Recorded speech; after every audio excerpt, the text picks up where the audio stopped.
श्रीराम जय राम जय जय राम, श्रीराम जय राम जय जय राम, श्रीराम जय राम जय जय राम, श्रीराम जय राम जय जय राम.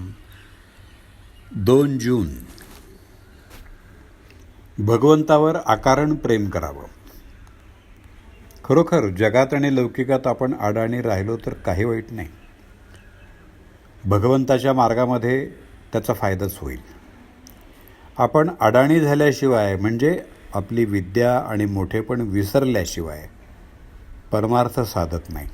मुलगा गावाला जाताना ज्याप्रमाणे आई त्याला फराळाचं देते, त्याप्रमाणे परमात्मा आपल्याला ज्या परिस्थितीत जन्माला घालतो त्या परिस्थितीत राहण्यासाठी लागणारं समाधानही तो आपल्याला देत असतो. ते घ्यायची आपली लायकी मात्र पाहिजे. जिथं असमाधान फार, तिथं दुष्ट शक्तींना काम करायला वाव मिळतो. याच्या उलट जिथं खरं समाधान आहे तिथं चांगल्या शक्ती मदत करतात. आपण नामाला चिकटून राहिलो तर बाहेरची वाईट परिस्थिती आपल्याला बाधणार नाही. देहाचा मनाशी संबंध आहे आणि मनाचा हृदयाशी संबंध आहे. म्हणून मन नेहमी अगदी समाधानात ठेवावं, म्हणजे प्रकृती चांगली राहून आयुष्य वाढेल. स्वार्थ सुटताना पहिल्यानं मनुष्य व्यवहाराच्या चौकटीत बसणार नाही. जो येईल त्याला तो आपलाच म्हणेल, पण परमार्थ मुरला म्हणजे तो बरोबर व्यवहार करून शिवाय निस्वार्थीही राहील. खरोखर परमार्थ हे एक शस्त्र आहे. त्यामध्ये सुसूत्रपणा आहे.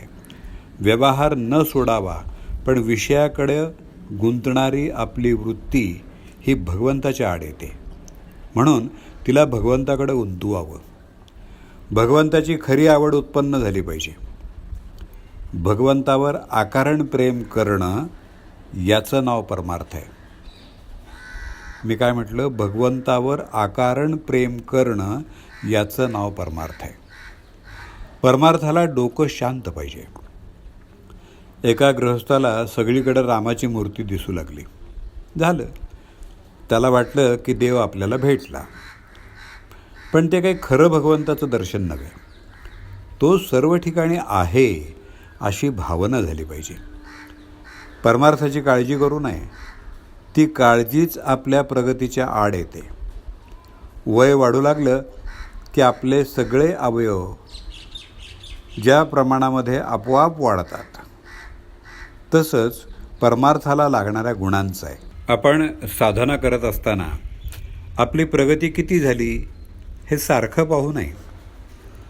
समजा आपण आपल्या परसात एक झाड लावलं आहे आणि ते किती वाढलं हे बघण्यासाठी रोज आपण त्याच्या मुळ्या उपटून पाहायला लागलो तर ते झाड वाढेल का? अगदी तसंच परमार्थाच्या प्रगतीचं आहे. मनुष्याला परमार्थ किती साधला हे त्याच्या बोलण्यावरून आणि दृष्टीवरून ओळखता येतं.